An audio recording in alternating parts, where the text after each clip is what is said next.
So uncivilized.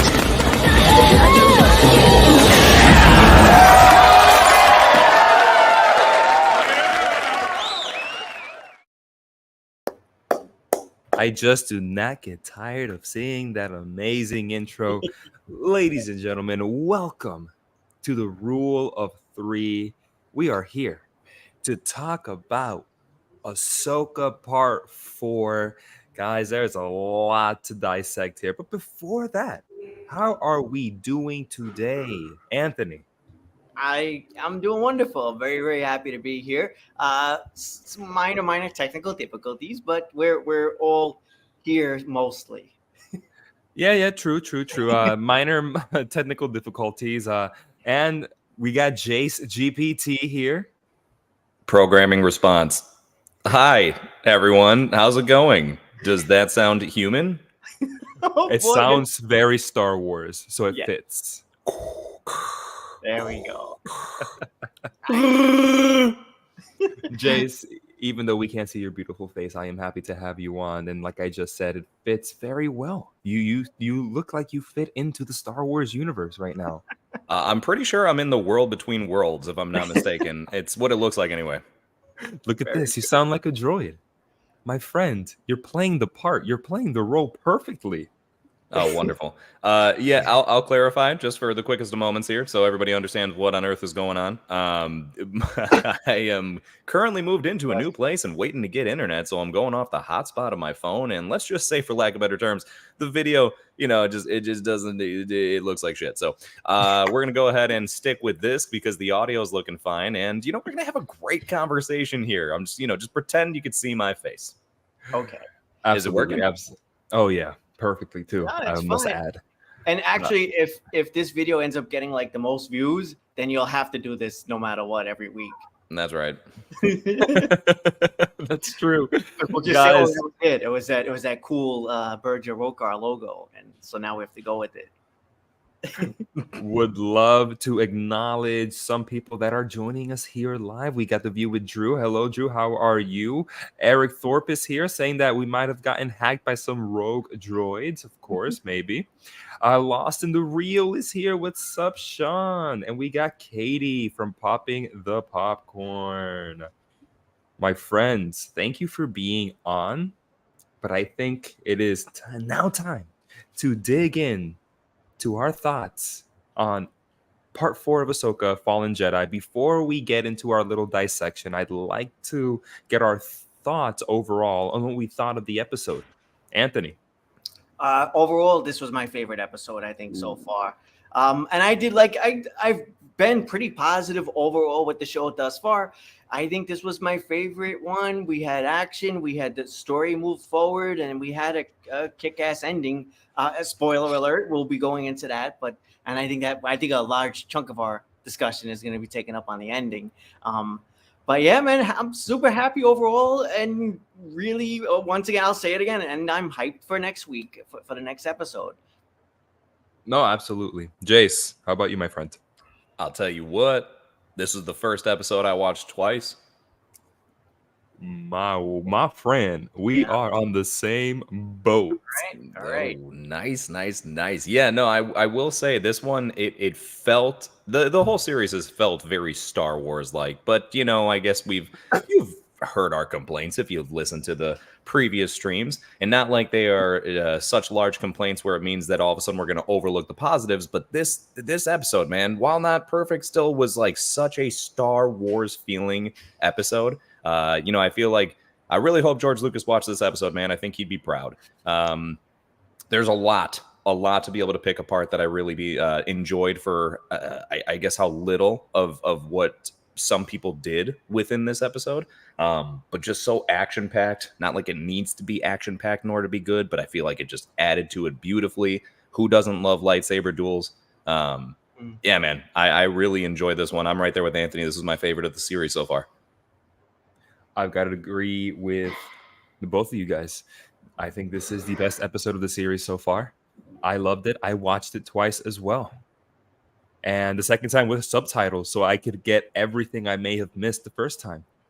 Dude, it was everything that I wanted the show to become. And even then, yes, there are some things that I want them to explore a little bit more. We'll get into that later. But what they were able to accomplish in storytelling and action, just that perfect blend of good story beats, good action, and good progression of our story. Last week, I was saying that episode 3 felt like part 1. Mm. And I think I'm right in saying that because this felt like that middle arc. Like this might be episode 2, and then the next one might be ending out our little arc. Maybe next week is when we get to Peridia. All that to say that in classic Star Wars fashion, original Star Wars fashion, the middle one was amazing. Episode 4 was just so good. Very much enjoyed it as well. Yeah. That's as far as I can go non-spoiler wise. Yeah, there were definitely like Empire Strikes Back sort of vibes with the direction that it went, and we ended on like a gloomy note. Let's just say, right? Yeah. Even with that ending, which we'll get into it, maybe with some theories and speculation. Oh, yeah. So you Oh, you yeah. know what? Let's go ahead. Let's get into some real spoilers here. But before then, let's tell you guys what episode 4 was all about. Episode 4 was directed by Peter Ramsey, written by Dave Filoni. Ahsoka thinks about the implications of reaching Thrawn and Bridger, giving Ren pause since she remains determined to find her friend. Moments later, we are attacked by several of Skull's forces, but we are able to hold them off. Fearing that Skull will acquire the coordinates to Thrawn's location, Ahsoka and Ren head to his base, but are intercepted by Hati and Marak. Ahsoka kills Marak and continues on alone while Ren stays behind to hold up Hati. Ahsoka reaches Skull, and the two engage in a duel. Ahsoka is able to retrieve the map, but she tosses it aside after it burns her hand. Skull overpowers and sends Ahsoka plummeting into the ocean as Ren watches in horror. Ren then holds the map at gunpoint, but Skull manipulates her into handing it over, promising her that she will see Bridger again. After Thrawn's location is revealed, Skull destroys the map and boards the Eye of Sion with Hati and Ren.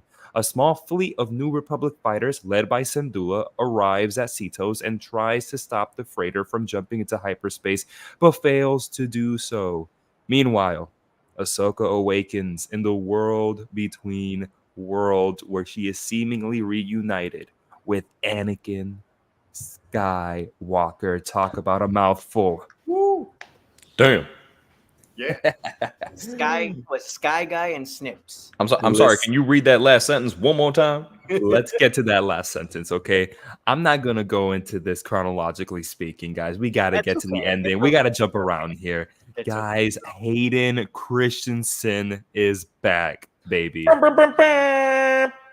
Jace, what was your reaction the moment we see him? I audibly yelled.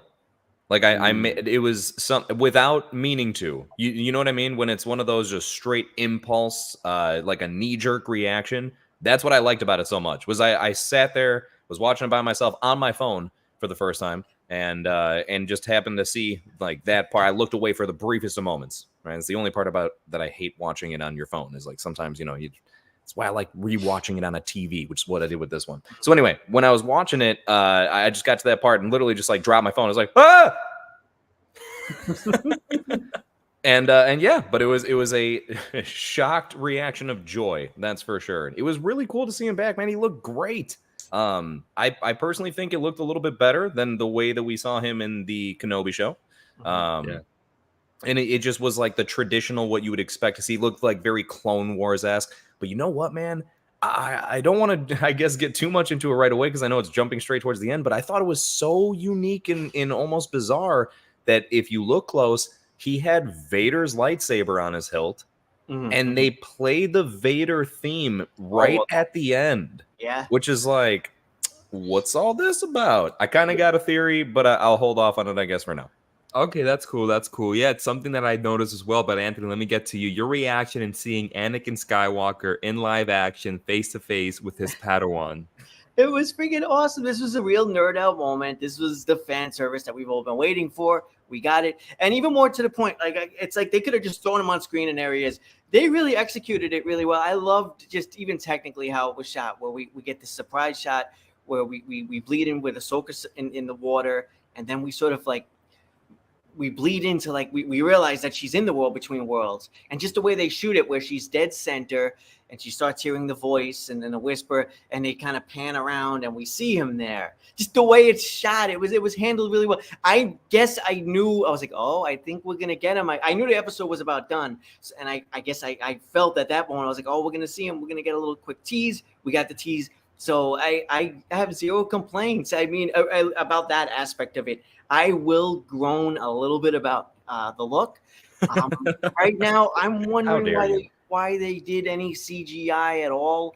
Like why he couldn't just be himself. Like why did they do any CGI? I'm wondering if there's maybe a reason for them to try to de-age him, because he is. Jace pointed out that he has the Vader saber. We get the Vader music, and he's in his Revenge of the Sith outfit.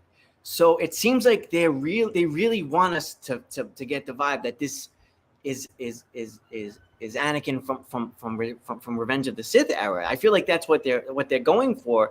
But then again, I was like, well, I'm also thinking, well, is this him post Return of the Jedi? What I'm getting at is I'm not sure what version of Anakin we're looking at. Are we looking at a Force ghost? Are we looking at some kind of something different, some kind of time displaced alternate version of Anakin? So it's so many questions. But just to bottle up my answer real quick, overall, I loved it. 9 out of 10. Yeah. The moment. Man, yeah, the moment was incredible for me as well, seeing Hayden Christensen. But not to reiterate what you guys have said, because I agree. Man, let's at least start to like talk about what is this all about with him having Vader's lightsaber and then Vader's theme music playing at the very end, and what's supposed to be a heartwarming, happy moment for not only Ahsoka, but for the audience, and ends with this dreadful tone of the Imperial March. What is going on here? On one end, I want to be happy. I wanted just to be Anakin Skywalker. We'll find out next week whether she's in some sort of limbo and he's a Force ghost.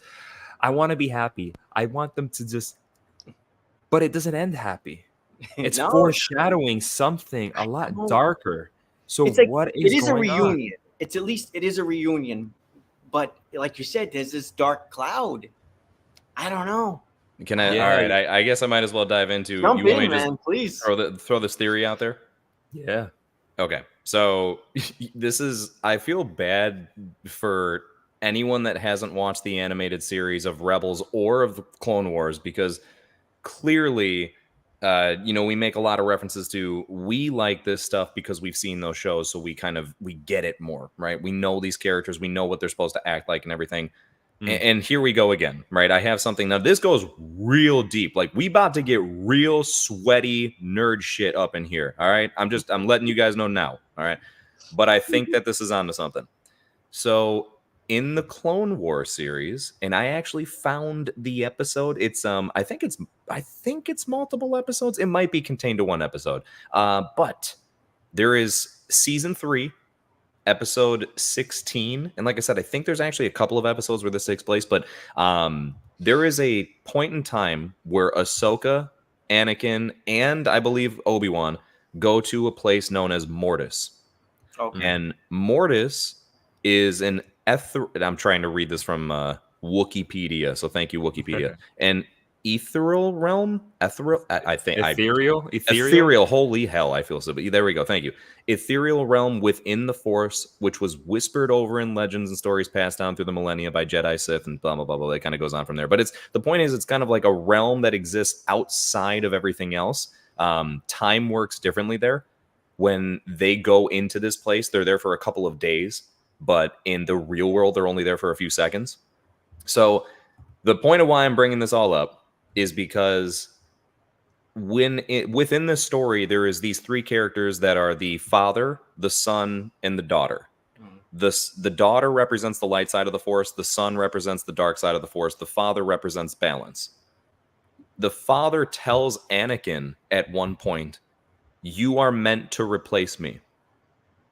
So you're the chosen one. You are meant to replace my spot as the creator of balance within the Force," which is what the chosen one has always been predicted to be, the balance of the Force, right? To bring balance. Now, bringing balance to the Force does not mean being on the light side. It means being balanced. So I think maybe, just maybe, this version of Anakin that we're seeing in the world between worlds is his fully evolved, now replacing the role that the father was in Mortis, because he is now almost like, right, that fully balanced where he has both, right? He's light side Anakin. He doesn't look like Vader right now, but he's got Vader's saber. He's got Vader's theme, like just these little kind of dark notes to show that there's balance to him. He is not one way or the other. He's in the middle, and it kind of actually fits with where like Ahsoka's at for the most part. I mean, yeah, she falls more towards the Jedi side, but even herself she doesn't call herself a Jedi anymore. So I just feel like at least that's onto something. Again, real deep, sweaty nerd stuff. So apologies if I lost anybody there, but I do feel like that's kind of in the realm of maybe what is happening. I do think that this series could very much so dig into that sweaty nerd stuff. It already has dug into that sweaty nerd stuff. Well, I mean, that was all Dave Filoni that came up with that from before. 100, so, I mean, and this is Dave 100. Filoni now, so it's like it's already his lore that he's helped build. Exactly. Exactly. So that's what I was going to get at, is the fact that it's Dave Filoni behind this. Well, I'm not going to disagree with you in that we may very well be seeing that. So Jace, kind of to just wrap that up, you're trying to say that Anakin is the embodiment of his ultimate purpose in bringing balance to the Force. So he has finally taken over the role of the father, you're saying? Yes. Okay, gotcha. Yeah, so that again, would be like really cool. exactly, But I do think it's a lot more darker. Balance. I do think it's a lot more darker. And what I mean by that is that in that very same episode, Anakin was also represented by the brother, who was the embodiment of the dark side of the Force. And some people have been theorizing, so I will not take credit, that this could be the brother coming back to try and get Ahsoka and the embodiment of Anakin Skywalker. And that's why it ends in such a dreadful note. What do you guys think about that? Well, I guess it could be that. I sort of hope it's not that. Like, I'm hoping it really is. So you're saying it's like it's an impersonation? Yes. Yeah. Okay. Boy, I hope it isn't that, but it could be. I guess that would help explain the dark, the sort of the shadow that's cast over that moment.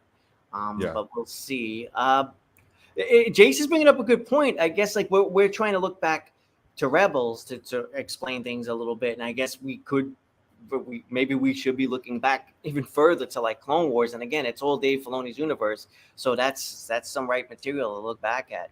And I haven't even that's a newer theory, so that's pretty interesting. Well, we've been looking back to Rebels so far because we have so many Rebels characters in the series. But the reason we should also, be conscious of like the happenings in Clone Wars is because Ahsoka was an enormous part of the Clone Wars series. Arguably, she was much more of a main focus in Clone Wars than she is at all in Rebels. Rebels, she's only in an arc or two arcs, and that's it. Exactly. So, and then as far as John, the theory that you just brought up, I fall right in line with Anthony. I can't rule it out. If I'm about to bring up a theory as crazy as what I just said, I sure as hell can't sit here and say, well, there's no way that would be the case. I do feel like it would really undercut the moment, would be a punch to the nuts of fans. It's like, I think, like hearing him in live action say snips. Yeah, hello, I think was like such a fulfilling moment right there. And if all of a sudden you kind of backhand smack everyone and say, but that wasn't even Anakin, is really going to just like deflate the entirety of the fan momentum behind this. And I honestly believe they know that. So that's my reasoning of thinking I just don't believe that would be the more logical choice. And again, I just really hope that's not the one, but I can't rule it out. But I think they'd piss some people off if they went that way.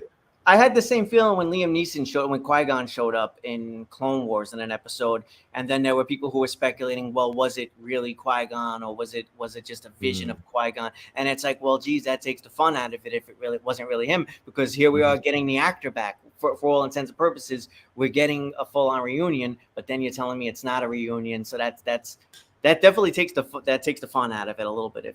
So I guess we'll see. I guess we'll get our answers next week. I just want to throw one thing out to you guys next week. Do you think it's at all possible that the entirety of the next episode is just Ahsoka and Anakin talking? It's all conversation and maybe some visions, and we don't even follow up with Sabine.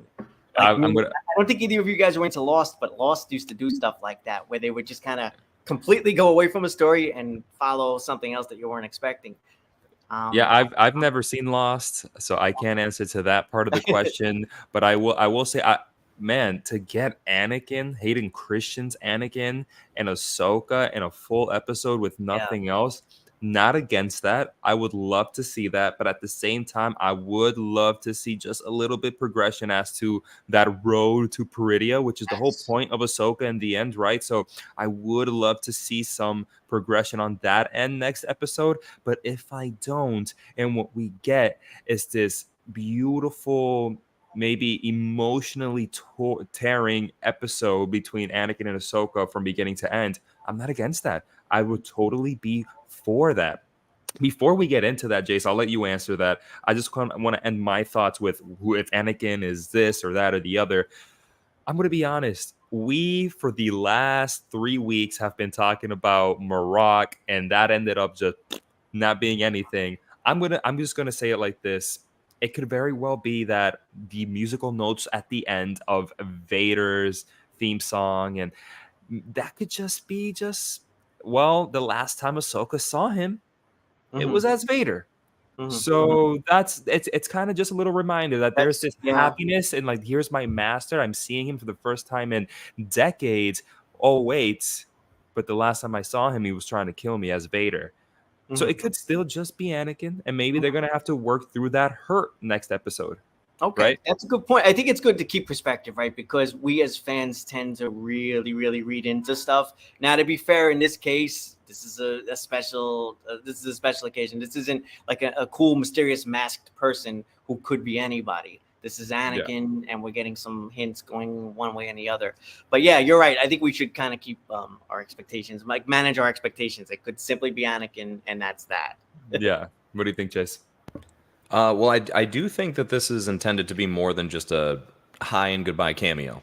Okay. So I do believe that the chances of him having a very heavy appearance in the next episode is likely. Whether I think it's like going to be just Ahsoka or not, I don't really know how to speak on that. I would lean maybe towards not. I think they're going to show at least a smidgen of what's taken place as far as outside the world between worlds. But I will say this, because of what the world between worlds is, it would actually make sense for them to stay encapsulated within there for that specific episode, right? Like, I wouldn't be mad at them because it actually makes sense story-wise, aside from just I would like to see a lot of them together.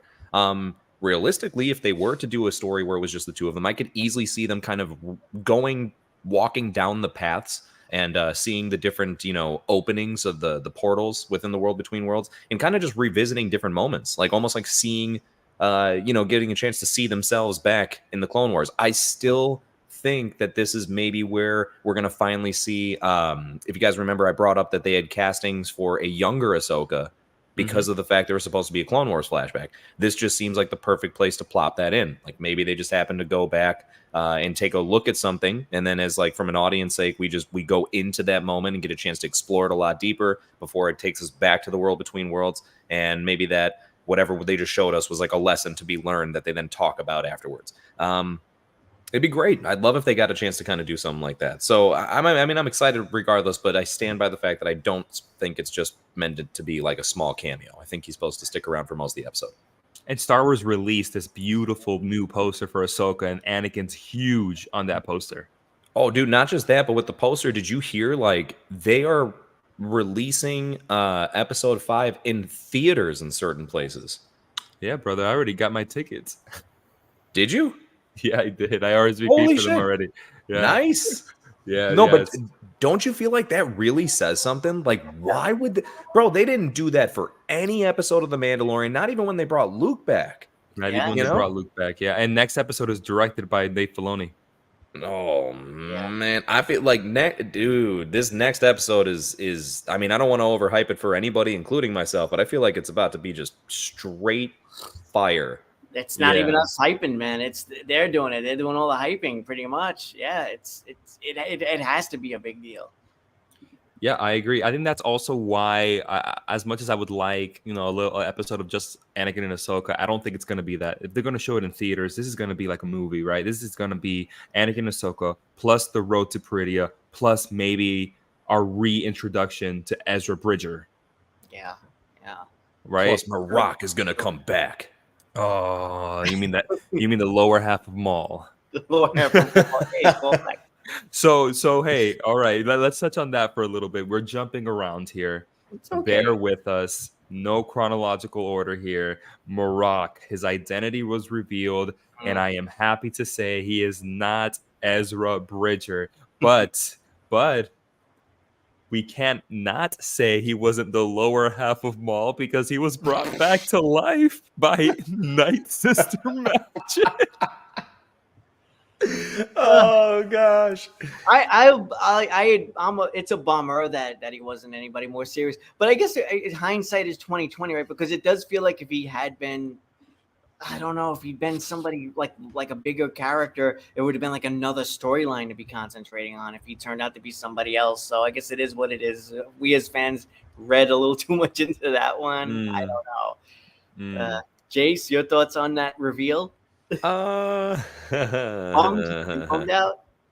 Well, I am bummed. I think that it's a weird situation. I'm not bummed enough to where it ruined the episode. I mean, notice I haven't mentioned anything about it up until like right now. But I will say this: I just wasn't really expecting that. I did hear it from somebody. There's there's a scooper that I know and follow and really enjoy his opinion on stuff, and he mentioned this, and I literally laughed it off, even though I really entrust within like his sources.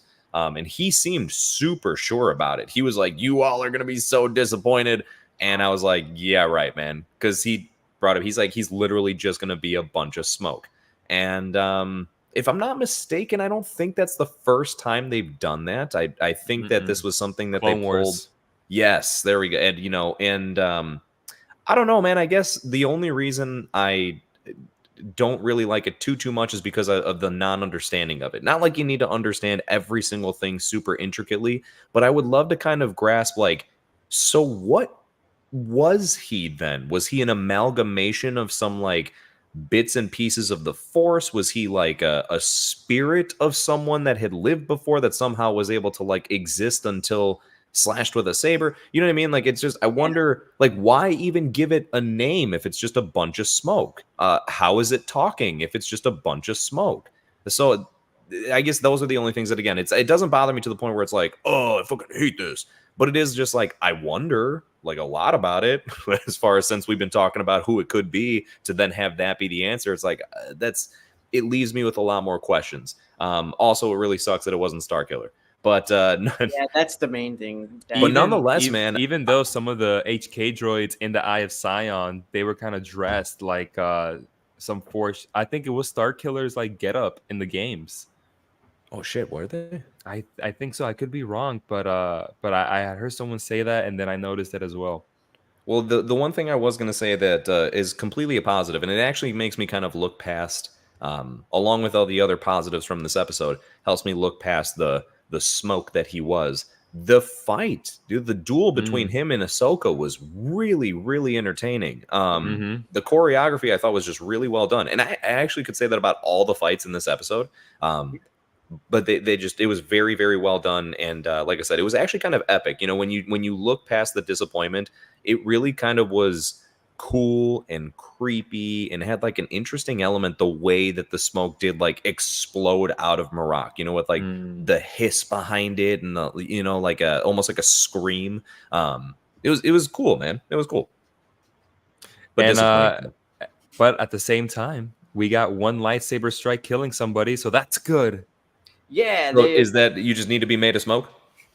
if you're made of smoke, so that's the thing. We don't know what Marok was. From here on out, until they tell us, we're just going to be theorizing.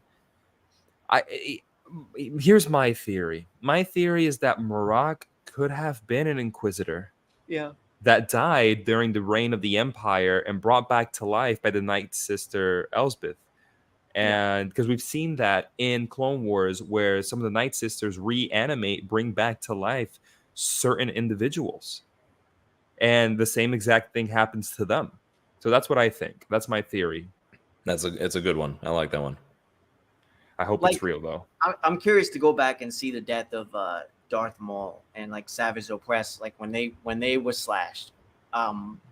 Was like smoke released from them, or did they just die? No, at least from not Maul. Yeah, not from Maul. Maul just gets like a legitimate one stab. Yeah, like people should. Yeah.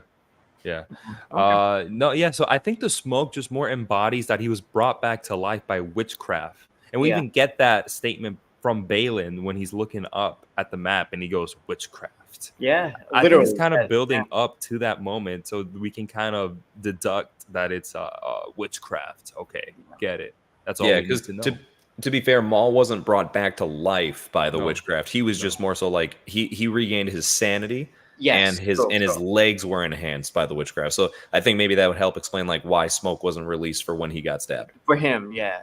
Okay, true. And then right next to them was another fight going on. Shin and Sabine were fighting. Anthony, what did you think about that? That was another good one too. That one, I guess, it's funny because I do feel like Ahsoka and Sabine have the plot armor, but yet the fights and the duels were so good in this episode that I was engaged. I was just like, oh boy, is somebody gonna get it? But I like that. I like that Sabine sort of fell back. It was interesting. I should say it's interesting that she sort of fell back on her Mandalorian skills and ended up. That's how she ended up sort of getting out of that jam, because she was overpowered. She was outmatched, and she managed to sort of get away from it by falling back on that. But yeah, that was another pretty solid duel. I thought they killed it with all of the major duels in this one. Very happy. Yeah, no, I agree. This was very different. While Marok and Ahsoka, I felt was very reminiscent of the Obi-Wan and Maul fight in Rebels, where Ahsoka at one point said, "All right, I've been playing with you this whole time. I'm going to take it serious. / you're dead. Let me keep going."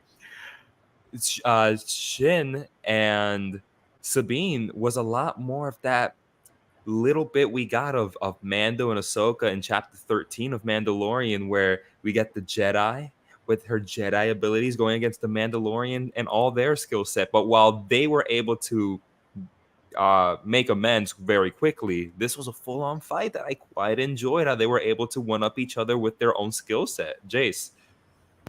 Man, I definitely got an enormous amount of enjoyment out of this fight. It felt like very typical Star Wars. Like maybe it was just because of the red and green lightsabers, well, orange and green. I'm sorry, but it just gave off that, again, just like original Star Wars-esque feel.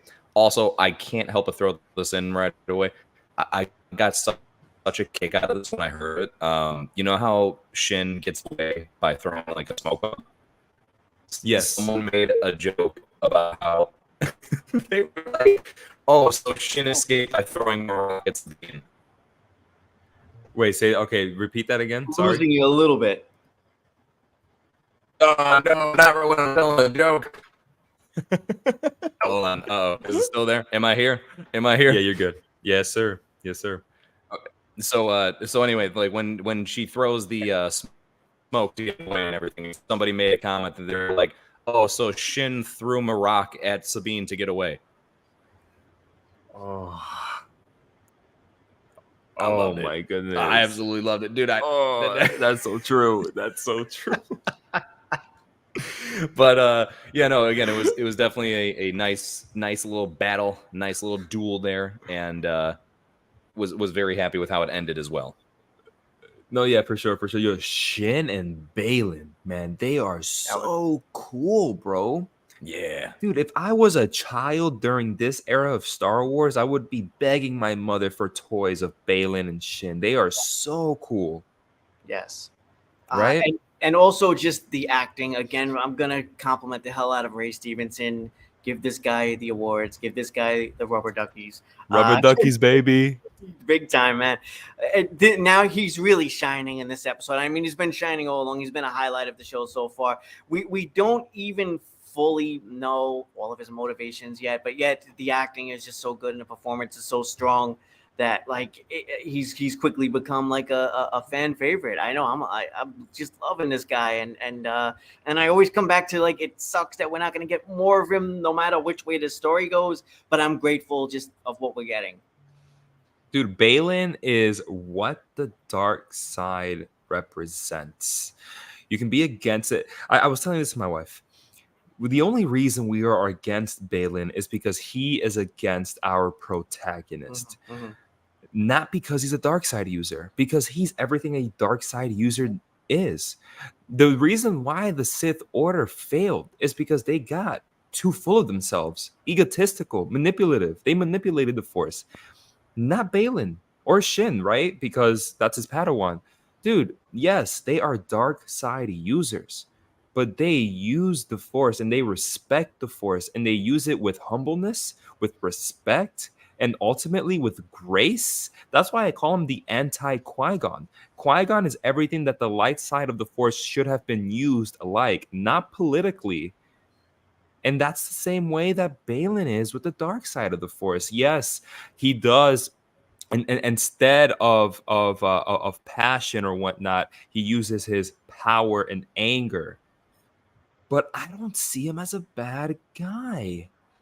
No, he even keeps his word toward the end there with Sabine. There are these little signs that we get a little bit of an A New Hope sort of reference where he's like, "Oh, release her." It felt very much like Tarkin telling to release the Imperial. So yeah, it's just like. It's like, oh man, I can't believe I sort of trust this guy. I want to follow him more, but I know he's. I don't think we're wrong in trusting him either. He's trustworthy. I feel he digs into something I'm not for, but I trust him nonetheless. Like, sure, he uses the fact that Sabine has these feelings toward Ezra that she would be willing to jeopardize this mission for Ezra. He uses that against her, sure. But even then, he tells her straight up, listen, this is my plan.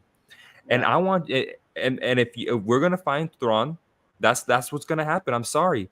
But for you, Ezra's going to be there. And if you choose, you can come willingly. He says it, willingly. We're not going to force you. Willingly, you can come with us. Yeah, also too we get that repeat moment of like, join me. We get that. An awesome Star Wars trope almost. But Jace, I'm sorry. Go ahead, man. No, man, it's great that you brought that up because it was really cool to see that, right? Like a different version, almost like when the Emperor was trying to turn Luke right in front of Vader and everything, and he was like resisting. But we got like a different variation of that because, man, can we just talk about like how good of writing it was to have Sabine actually submit to Balin? Yeah. You know what I mean? Like that. I'm sorry. Like it is such a typical move to make it where everyone's probably of course she's not gonna, right? She's gonna have the strong will that, this strong female character has had the entire show, right? She's always been doing things her way, doesn't care about anything else. And then all of a sudden you see how emotions can potentially corrupt anybody, as far as when it comes to feelings and caring for someone, regardless of whether it's on a boyfriend girlfriend level or not, or whatever the type of thing is, because I don't really know if she feels for him like that. I think it's more like a brotherly love type of thing, like a family type of thing. Could be wrong. Maybe they'll switch it for the show. But regardless, that's not even the point. It just shows, like, again, that feelings can really kind of like I said, corrupt somebody. And I just thought that was a great bit of story writing to show that, hey, just when you think that everything's going to go right the entire time, like we're used to seeing, no, we get some kind of Empire Strikes Back nonsense up in here, and we see where someone is kind of willing to what's a bit like, go a different path, even though we've just seen Sabine almost kind of redeem herself to decide to be a Padawan again. All of a sudden she makes a move like this. Now granted, to her, she just saw Ahsoka die. The circumstances, So right, exactly, based on the circumstances, kind of like, I feel like it's also very reminiscent. Man, it's crazy how many things they're paying homage to. I feel like it also feels reminiscent of when Anakin like just killed Mace Windu, Yeah. and he's like, all of a sudden he's like, what have I done? Like, I feel like it's a very similar thing to that, but he, he feels like, all right, what's the choice now? And he submits and he becomes the Emperor's new apprentice. So again, it was just like, it was a very epic feeling moment. And I give them so much credit for taking such a simplistic thing and making it feel so intense. I really definitely enjoyed that aspect of it. And damn it, man, do I love Balin so much. I know we keep saying it over and over and we sing this guy's praises, but it's just because it's not anything more than he just puts a hell of a performance forward. You guys were bringing up about like him being trustworthy, and John, you're saying like, oh, I don't think it's wrong for us to trust him. Neither do I. I think it's something where he shows no signs or no characteristics of being someone that you shouldn't kind of be on his side. You just might not agree with him. That's all. You might not agree with his end game of what he's going towards. But such a great performance to a great character. And also, when we bring up him being a dark side Qui-Gon like guy, even his fighting style, I felt was very similar to that. You know what I mean? I felt like if Qui-Gon were to be a dark side Force user, he would maybe fight similar-ish to that. And man, he's pretty. What's the word here? He could jump around a lot for a big guy. Yeah. Oh yeah, for sure. Even though he does use his weight and power a lot, like he swings that saber like a mallet. Yeah. Seriously does. Like that finishing strike to Ahsoka is just like brutal. That's brutal, man. Yeah, I will say something really stupid is was Sabine gonna shoot right through her hand? I don't know which I don't know which podcast I was listening to or show, but somebody pointed out that like it took him a while to actually destroy that artifact with the lightsaber, and here she is with like the little blaster. She would have just lost some fingers before there was any damage done to that item. It's so true. Yeah, I never. Oh, let me throw this out there, and again, this isn't from me, but it's from I think this was from Reddit. It seemed like Ahsoka burned her hand on that. Are we gonna assume that maybe the map isn't printed on our hand like a Raiders of the Lost Ark thing? Is that the obvious way that they're gonna go? I feel like it's kind too of silly intricate of a map. Yeah, I agree. It also is silly. I feel like they could very much do it. I mean, the whole show opened with the Raiders with the Raiders of the Lost Ark homage. So they've already planted the seeds for that. So why not continue along those lines? True, but the map, when you look at the map, it is a full almost like a 360 globe. You know what I mean? Yeah. Like so, or like even like a half a globe, I guess, because they're on It a was a flat puzzle. surface. Well, but I just mean like how could that have been imprinted onto her hand? Like I feel like a portion of it could have. Yeah. Because Star Wars. But not the whole. Also, like, what the fuck would the map be printed on the outside of the globe? I don't feel like that would make any sense. Like, it's not like the directions of this, like the map are on the outside. You have to unlock the map to show the directions that are on the inside. I ultimately think that the way to Peridia for our good guys is through the Purgles. Yeah. Okay. Yeah. I mean, they're floating around, and we haven't seen them directly used in the story too much just yet. So yeah. The only danger to using the Purgles is like I feel like they're not a ship, right? You can't just tell them where to go. They could. Well, the little hints we're getting is that maybe they're migrating back to Peridia. That's like little hints there. That's all I got. I do want to stay here for another second, guys. Let's talk about the Balin Ahsoka fight. I think it was the best fight out of the three. Oh, right? Easily. I'd agree on that one. Yeah, I agree on that one. Yeah, for a second I went back and forth on the one between her and Marok with her and Balin. I almost was leaning towards the Marok one, but no, after watching it again, I leaned towards the one with her and Balin. I mean, there was a lot of great dialogue between them. All of the great duels and throughout Star Wars usually have like some great dialogue sprinkled throughout that, like Luke and Vader and Return of the Jedi is one of my favorites. And we got a lot of that in this one where they're going back and forth, and we're getting mentions of Anakin, and he's going after Ahsoka psychologically. Yeah, it was really good. It was all really well done. Yeah, what he says is that you're the reason why he became Vader. You left him. You abandoned him. Yeah. Ooh. You know, that Totally. ties up very well to the ending as well, right? Yeah, so it's like the foreshadowing was there. Maybe as we were watching it, we weren't picking up on it because we're so engaged in the story. And then that ending hits, and we're like, "Oh, this was foreshadowed all along. Like they were hinting at Anakin's arrival all along." Yeah, Well, and yeah. also just what a punch to the gut to Ahsoka, just strictly because of this. Like, think about the context of who it's coming from. Like, she's never known Balin before this, and she even mentions that Anakin's never mentioned him before. Yeah. So to all of a sudden hear a comment like such a uh, uh, in-depth, like personal comment to come from someone that you don't even know, right? But he like knows you so well to the point where he's like, I know that you failed your master. She's like, I don't even. It makes me think of Thanos when he's just like, I don't even know who you are. He says it like to Wanda, But yeah, I just felt like that was very impactful. I feel like it was Rosario Dawson also had a little more. I don't want to say like we got a little more emotion from her throughout this episode. Like it feels like she's been playing it very close to the vest to the point that I feel like some people have even been critical of her performance. But here I feel like we got a little more from her, or I should say we got a lot more. Especially there was a great moment where she thought Sabine had been killed, and we got some what seemed like she was drawn on the dark side there. We got some rage because she smacked the apprentice into the wall there. So we had these nice little moments, and then even at the end, it felt like there was some happiness from her seeing Anakin again. So yeah, very nice work again from Rosario Dawson here. I think overall it's good writing from the series. For, episode 2 or 3, I forget. I think it was episode 3 where Ahsoka's like, "You're gonna let this anger get to you. You're gonna be imbalanced." And the very same thing that Ahsoka warned against happens to Ahsoka. She acts out of anger, becomes imbalanced, and gets thrown over the cliff. Yeah, the cliff. Sorry. So a great, just great writing overall there. I'm a little unclear with the cliff. Did she go over? Did she die? I guess hopefully they clarify that. There's a few things. I have some chicken scratch here. That I just wanted to go through. Not so much criticisms of this episode, but more just general questions that like the time frame of this. We're told at one point, Ahsoka mentions how high these stakes are.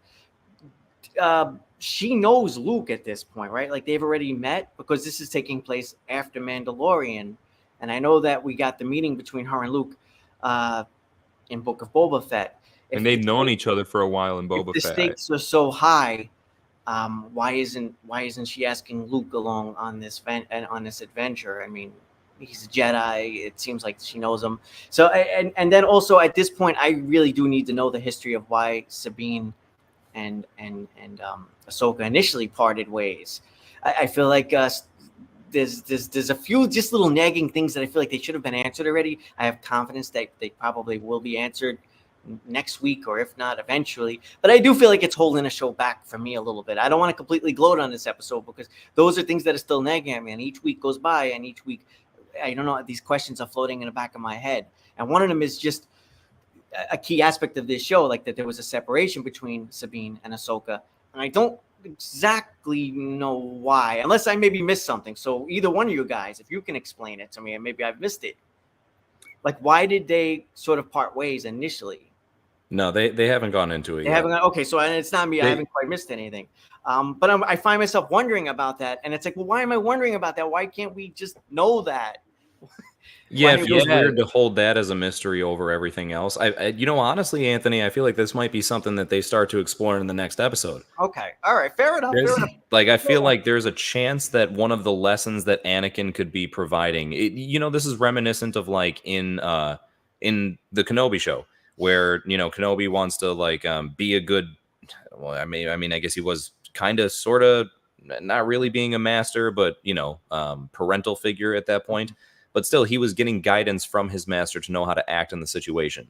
And I feel like that's kind of what's happening here, like a mirrored version of that. But it's more so Anakin giving advice so that Ahsoka knows how to be a good master. And maybe within that, it involves the exploration as to why she wasn't a good master in the first place, a.k.a. why her and Sabine parted ways. Yes. And that's pure hope and speculation, because I agree. I feel like it's very odd that they've kind of held off on going into that too much. So yeah, maybe that's what part of next episode is Anakin, making her feel better about that. They really haven't dug into it. That's also one of my things that I keep thinking about. There's one thing that Huang says in the beginning, that stay together because you guys were always good that way. Well, what do you mean you were always good that way? I wasn't there. I wasn't there to see that they were always good that way. So that's kind of like just a little bit of exposition on their part to again, explain that. we're being told as opposed to being shown. Yeah, exactly. But I will say this, while we haven't necessarily explored it, dug into it, we do get the reasoning toward the end when Balin is talking to Sabine why there was that rift between master and apprentice. Because of Ahsoka, according to Balin. Dude, Sabine's parents died. Yeah. So that was new information. I believe that was new information, right? So, or New, at least a completely confirmation. new information, because they were alive and well in the last season of Rebels. They even helped them out, the Rebels crew at the end. Bro, Ahsoka, Sabine, the clan Ren, they were dead. So this And was he the purge, blames so like that was the Ahsoka. purge? I'm guessing that was the Night of 1,000 Tears. Okay. That was under Gideon's watch. Okay. I'm guessing that's what it might have been. But it said, yeah, because your master didn't trust you, your family is dead. Do you feel like that there's actually any true connection there, that he's saying it because it's an easy comment to make? You know what I mean? Like, it's just an easy jab. But He has like, been making easy jabs the whole show. That is an easy jab. That's 100% Jace. It is an easy jab. I do think it's the truth, though. But like, how could that really play into it? Because your master didn't trust you, your family died. So like, in other words, like, did Ahsoka stop Sabine from going back to save them on Mandalore? Yes, because she's trying to stop her in the beginning of this episode to go and find Ezra. She's doing the very thing that she did to her, and her family died. And now she wants to do and find Ezra, and Ahsoka's going to do the very same thing. You think it's for the greater good? We shouldn't do this. Attachment, this, that, and the other. And now Sabine's like, bro, really? Again? Well, it's not so much that Ahsoka is saying, let's not find Ezra anymore. She's saying, if we can't find Ezra, then no one should. Yeah, no, exactly. Yeah, that's what she's saying. But that's basically exactly strategy. But I get her point. That's what maybe was happening with the death of her family. Maybe we don't know it. That's what I mean, that we haven't explored it in depth. But maybe that is what happened. That she didn't trust Sabine and said, no, you're not going back. You're going to get imbalanced. We're training. Attachments aren't that good. She even says that to Mando, and I can't train Grogu because he's attached to you. So that's what I think happened. She stopped Sabine from going to Mandalore and saving her family. I mean, I guess that's definitely a possibility. Sorry. Well, the only thing is that, kind of the same way that, like, in the same vein as Anthony asking, well, why wouldn't they ask Luke for help in this situation? I guess I have a hard time. I don't know if like Ahsoka, because she's such a good spirited person still, if she knew what was happening in Mandalore at the time, for her to just like openly, disregard it and to ignore the situation and to like not go herself and then tell Sabine to not go and help, kind of seems a little out of character. I mean, unless she just didn't know what was happening. There has to be some other wrinkle there that we wouldn't know about for that to make sense. But then we still don't hate Ahsoka for it. We can hate her because she made that decision and she told her don't go there. But there's there was some other circumstances involved that made it a little more complicated. Yeah, like something else important happening, like at the same time. Like imagine, for example, I don't know what to make up, but that Ahsoka and Sabine were already in the midst of something important and perhaps time sensitive, and she's like, no, you have to stay here because if you don't, then we can't pull this off without you, or something like that. But I guess that also would involve trusting her, and he said because your master didn't trust you. So I don't know. I'm a little torn on that. What my thing is that Ahsoka is so against Jedi Order policy / protocol, and yet she ends up finding herself being attached to that very same Jedi policy that she's been against ever since she left the Order. My example for that is how big she is on the topic of attachment. And with all that being said about Ahsoka and the whole attachment thing, dude, it's gonna come back to bite her in the butt. I mean, even bro, the order to Anakin was like, yo, I'm having these dreams. My mom is dying. What do I do? And they're like, don't even think about Do it, bro. nothing. I know. Yeah. This And was the that's what problem. Ahsoka's doing to Sabine.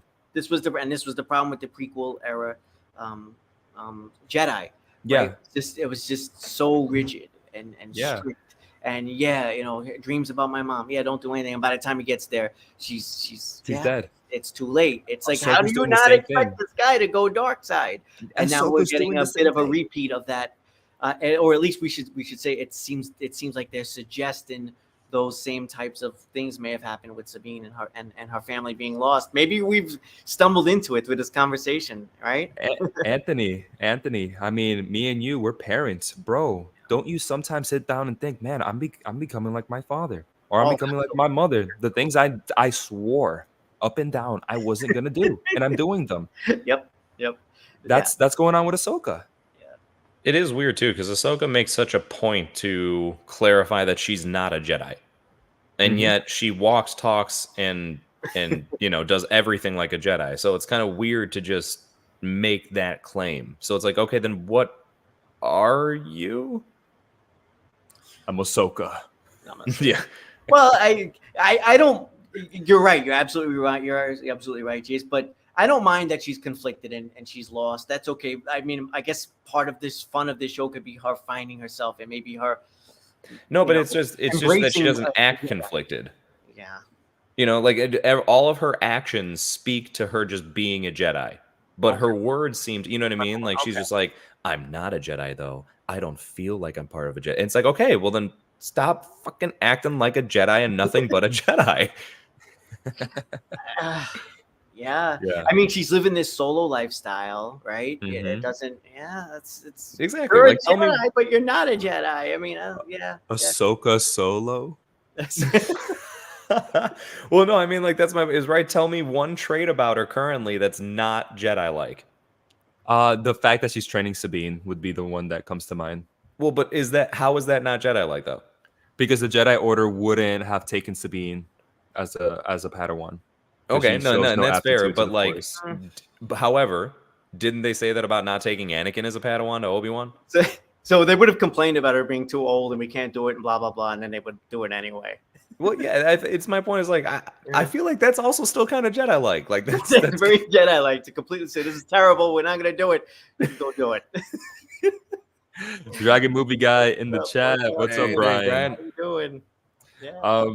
Eric had a good question too, just about Anakin. What did he say? It was like, so do we know how she ended up in the World Between Worlds place? Yeah, I don't think that's more speculation. She's just because she dead, bro. She dead. She dead, bro.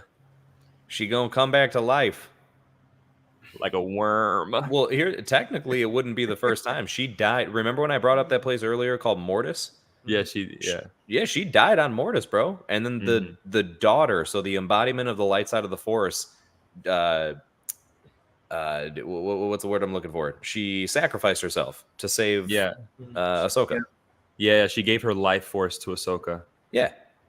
So I feel like maybe we're gonna just get like a different, variation of that to some extent. But I think it's because she just straight up died.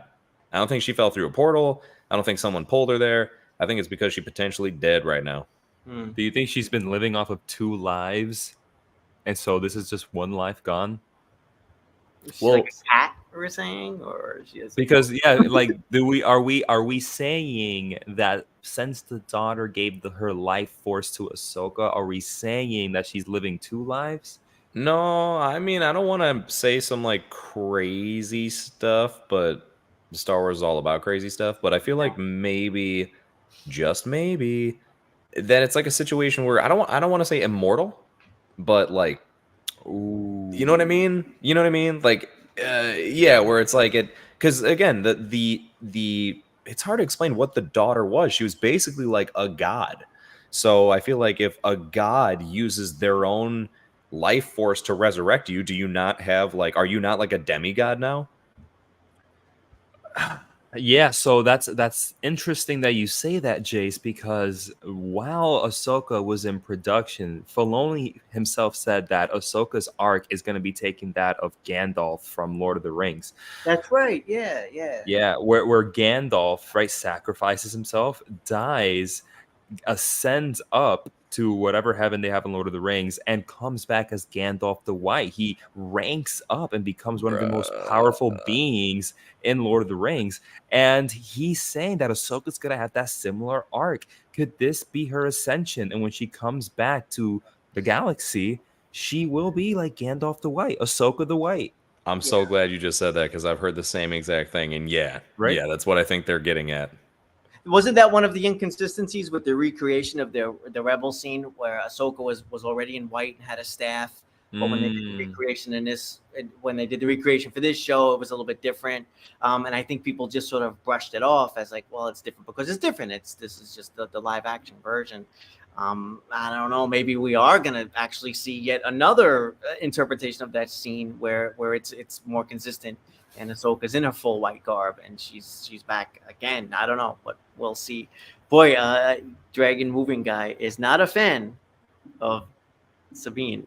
Yeesh. Yeah, she's saying that she's the worst. That she's like a Disney Channel teen. Oh, not a fan. Brian, don't know if you've seen Rebels. You might not like her in Rebels either because it's very close to the same characterization. I gotta say that. So it's a little bit faithful to the source material, I must add. That's why she works better in like a grouping. You know what I mean? That's why like she works in Rebels because like you can tolerate her more when she's balanced out by Hera and Zeb and Kanan and Ezra and Chopper. You know, so when it's just really a lot of focus on her, yeah, you know, she's not my favorite character. I'll leave it at that. She's not my least favorite, but you know, she's but she is faithful to what we've seen in the Rebel show, though. I agree with John there. Kanan was my guy from the old show. I really dug that character, and Chopper I have to give shout out to. Zeb was fun, but yeah, Sabine was never quite one of my favorites from that show. I do like her. I'm a fan of her on this show, but I hear she's obviously DMG is not a fan. That's okay. The smallest of tangents here. If Kanan comes to live action, he needs to be played by Freddie Prinze Jr. also. Oh, dude, it'd be so wrong if he wasn't.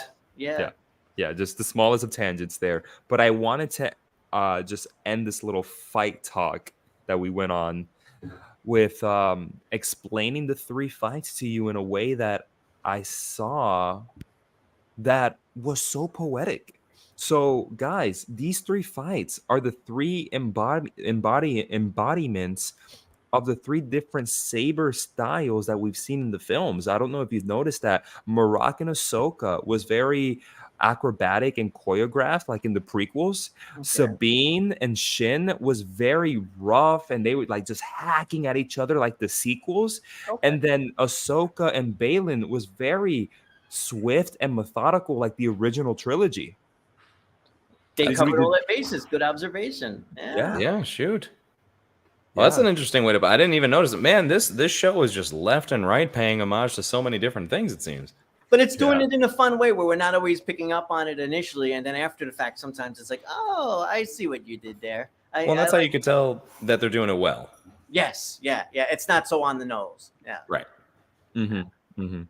I would love to move in to one of the best hyperspace jumps ever done in Star Wars history. Anthony, your reaction when they took off and they took like 2 or 3 X-Wing fighters with them. It was pretty. It was awesome. It was it was. I love that it's just different. It's different than anything we've ever seen before. I'm a Star Trek guy too, so I've seen all kinds of like cool visuals when it comes to that. But this tops it, man. They really they kicked ass with that. It needed to be big. This is a huge jump. I mean, they're going pretty far. So I liked it. Good job. And I like that it seems to take out other ships. That was a nice little touch. I mean, we've never quite seen anything like that before. So very, very, very cool, but well done. Jace, your reaction to this massive monster of a jump.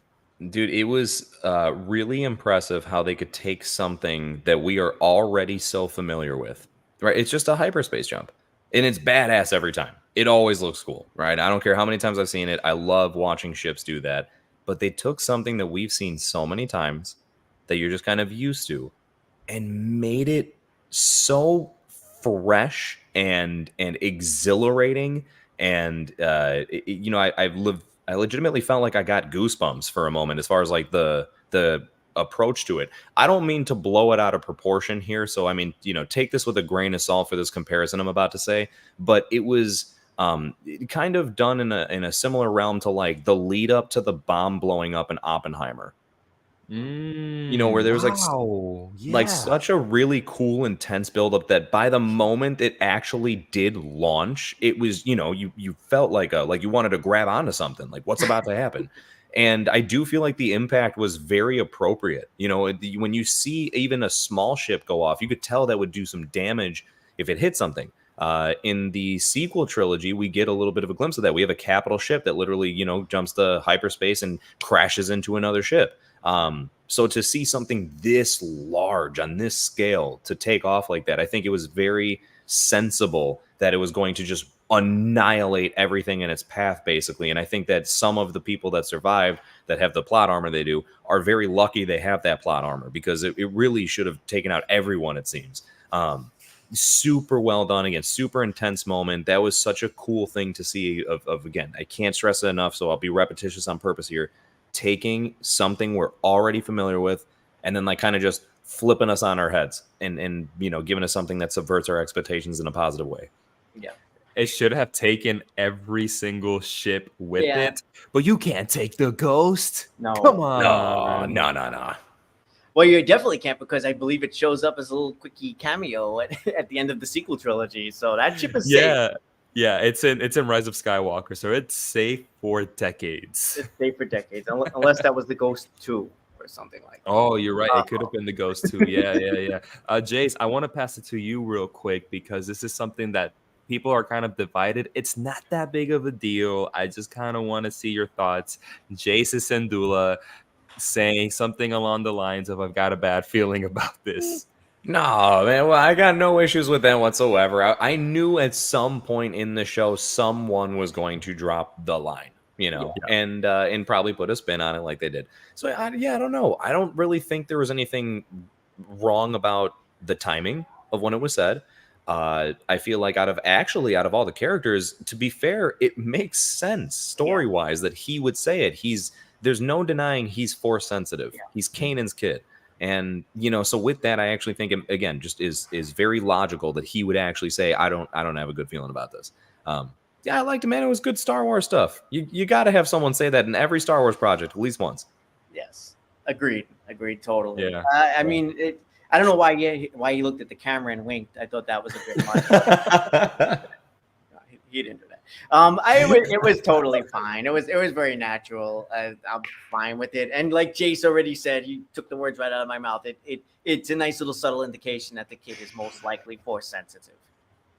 100%. 100%. And I guess, guys, not much else to talk about. I will say, Anthony, I'll pass this to you, but I thought Zeb was going to be with Carson Teva, and he wasn't.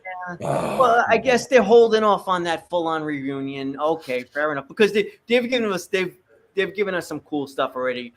I was initially surprised. When they were doing the shots of all the different fighter pilots, I was waiting for it, and I was surprised that he wasn't there. A little bit disappointed, but okay, we still have that reunion to look forward to. That's my take on it. Yeah, not true. But that, to be fair, Anthony, that's like, imagine you saying, "Hey, why isn't Luke involved?" And they're like, "Well, it's just because they want you to, be excited about when the reunion does happen later on." Yeah, you bring up a good point. It does feel like, because we did see him somewhat recently, it's begging the question, why isn't he there? So I'm left to just assume he's off on some other mission or something, because again, even though the stakes are really high, Luke's not around, Zeb's not around. Yeah. Well, and especially because, if I'm not mistaken, Zeb was with Carson Teva Yeah. in the bar. So okay, and then you got Carson being pulled into the mission with Hera. So it just really does seem like odd to just outright not include Zeb Yeah. consciously. But Jason is there. The kid is Yeah, kid is going into the battle, not Zeb. yeah. The kid Could is- have easily died in that hyperspace jump. Great parenting, Hera. Oh, jeez. Come on, Oh. we're going in, headed off into a war zone. Let's go. Yeah. It really does, make you wonder what was the logic in bringing him along. Like, did you really think he was going to assist somehow, or? Mommy has to do shopping, and on her way there, she has to get him to school, and it's just this is what she had to do. All right, she had to just bring him along because she's multitasking. She's multitasking is what she's doing. Yeah. I'm making excuses for the show. But man, I'd love to wrap it up here, guys. Do we have any thoughts, comments, concerns, speculations moving forward into episode 5 and beyond, Jace? It's tough to say, other than the fact that I think next week is going to get weird, but a really good weird. Good weird. But and I will say this, like, I know we're going to be open to it. I really hope, and it's probably hoping too much, but I really hope that other people are open to that. Because so far, everybody's been so quick to judge certain things like, what do you mean there's witches in Star Wars? What do you mean that, other people can use the Force? What do you mean there's space whales? It's like, I'm sorry to tell you, but there's way more lore than you're probably aware of. That's how it is with everything. Like when you take literally any big, well-known IP, there's probably so much more that you don't know about it that it still exists though, and it's nice to see it brought into play. So again, just kind of keep an open mind when seeing this stuff, because the world between worlds is a weird but cool place. I think the one thing is, I think we can probably rule out most likely seeing Thrawn in the next episode, if they do keep a heavy focus on the world between worlds. So I think that might be kind of contained to episodes 6, 7, and 8, maybe even 7 and 8. But I hope at least the last 3, that's for sure. So at the moment, I guess, it's nothing more. I won't even throw speculation out. I just was saying I really have a strong hope that we get a good amount of Anakin and Ahsoka together, and ideally at one point a flashback to the Clone Wars with them. Yeah. Anthony, thoughts, comments, concerns on this episode, and any speculations moving forward? Well, I forget which, either one of you guys or both of you guys mentioned Thrawn a few weeks back, and you were saying like maybe Thrawn would be like last episode, or maybe it was even the chat, and I was saying, oh geez, I don't think so, or I hope not. Whereas now I'm feeling like, yeah, I think I could see Thrawn, like Jace already said, maybe not the next episode, maybe we don't see him, and maybe at this point he's just straight up season finale material, and that's it. So that's it for that. So I guess I'm managing my expectations with that, because I was so hyped with Thrawn, but now I'm like, all right, we may not see very much of Thrawn at all. Okay, I'm okay with that, because I have to be okay with it. I'm almost hoping for just a full on Anakin and Ahsoka episode next week, but then again, I want to see the follow up to the story. I want to see where Sabine and Baylan and I want to see where Sabine ends up. So there's so much going on. I feel like Star Wars is in a really good, fun, positive place right now, and it is going to get weird. And I hope that the fan base kind of just goes along with it and tries to enjoy it and accept it for what it is. We'll see. Absolutely. I hope so too, man, because it has been such a fun show so far. We've talked so much stuff about other series, what we like, what we don't like. We got Mandalorian episodes up on YouTube right now where we kind of praise and trash it for certain things, and like this is one where I'm so excited to be a Star Wars fan. It feels like big Star Wars, and I'm loving that feeling. Moving forward, though, give me more Baylan and Shin. I need me more Baylan and Shin. They have become 2 of my favorite characters in recent Star Wars memory. Yes, absolutely. Yeah, and can't wait for Thrawn, but it's not looking like he's gonna be in a lot of this show. Yeah. Ladies and gentlemen, thank you so much for being here with us to nerd out, to geek out, to get just straight out weird and silly with our theories. We love them. We love doing this, and we can't wait for next week. Hmm. My friends, it has been an honor to be here with you this week. We will see you in 7 days. We are Rule of 3. No more, no less.